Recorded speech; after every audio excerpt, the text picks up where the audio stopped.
मनाते हैं ना, मना रहे हैं ना। स्वतंत्रता का उल्टा उल्टा कोई शब्द पूछे कौन क्या होता है तो उसको बोलते हैं गुलामी। क्या बोलते हैं? अब गुलाम कौन होता है और स्वतंत्र कौन होता है वो एक लाइन में आपको समझा रहा हूँ, ठीक है? आपने मिट्ठू देखा? एक मिट्ठू तो डाल के ऊपर बैठा रहता है और एक मिट्ठू पिंजरे के अंदर रहता है। तो डाल के ऊपर बैठा हुआ मिट्ठू स्वतंत्र होता है कि गुलाम होता है? वो अपनी मर्जी से जीता है ना, अपनी मर्जी से ऊपर तक जा सकता है, अपनी मर्जी से खाएगा, अपनी मर्जी से रहेगा, उसका जीवन है वो जिएगा। और पिंजरे के अंदर व्यक्ति क्या रहता है?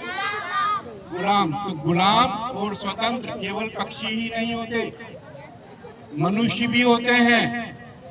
जो अशिक्षित लोग होते हैं वो किस प्रकार का जीवन जीते हैं? ज्यादातर गुलामी का।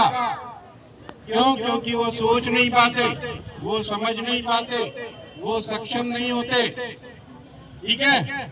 और स्वतंत्र कौन होता है? जो शिक्षित होता है, वो जो पढ़ा लिखा होता है, वो अपना जीवन अपने हिसाब से जीता है। वो अपने हिसाब से आगे बढ़ता है, अपने हिसाब से नौकरी करता है, अपने हिसाब से व्यापार व्यवसाय करता है, अपने हिसाब से पैसा कमाता है। कमाता है कि नहीं कमाता? अंतर देखा है कि नहीं देखा है? तो आपको गुलामी का जीवन जीना है कि स्वतंत्रता का? पक्का? अभी आपने एक हवाई जहाज उड़ता हुआ देखा था तो सब बच्चे हवाई जहाज की तरफ देख रहे थे? देख रहे थे कि नहीं देख रहे थे? कितने बच्चों की इच्छा हुई कि मैं भी इसमें बैठ के उड़ूंगी? सबकी हुई? तो उसमें बैठने का रास्ता भी अहिल्या आश्रम से ही गुजरता है। यदि आप पढ़ लिख जाओगे तो आप हवाई जहाज में बैठोगे कि नहीं बैठोगे? और नहीं पढ़ोगे तो फिर टेम्पो में बैठना पड़ेगा। तो बैठो पढ़ोगे लिखोगे ना? आप अपने मम्मी पापा से बहुत प्यार करते हो, मेरे को मालूम है कि नहीं? तो मम्मी पापा को आज जाके प्रॉमिस करना, क्या करोगे? कि मैं बड़ी होकर आपको हवाई जहाज में अपने साथ बिठाऊंगी। करोगे कि नहीं? मैं इतना पढ़ूंगी अहिल्या आश्रम में कि मैं भी हवाई जहाज में बैठूंगी और आपको भी हवाई जहाज में बिठाकर ले जाऊंगा, ठीक है? अब एक और बात सुन लो आप।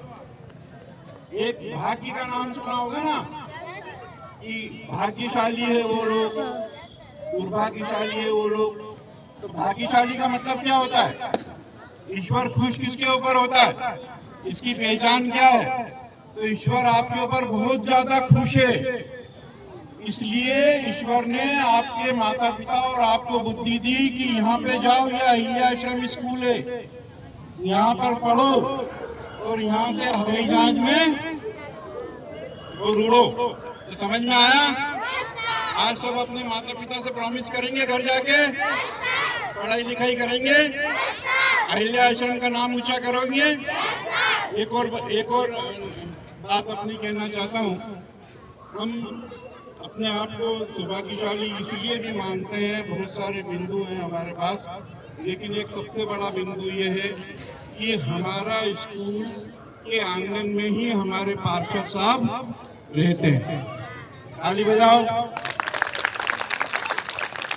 और वो आए दिन मुझसे पूछते रहते हैं कि आपके स्कूल में क्या कमियां हैं, मुझे बताओ, मैं उन कमियों को दूर करूंगा, है ना?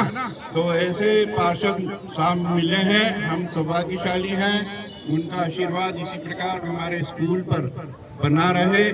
धन्यवाद।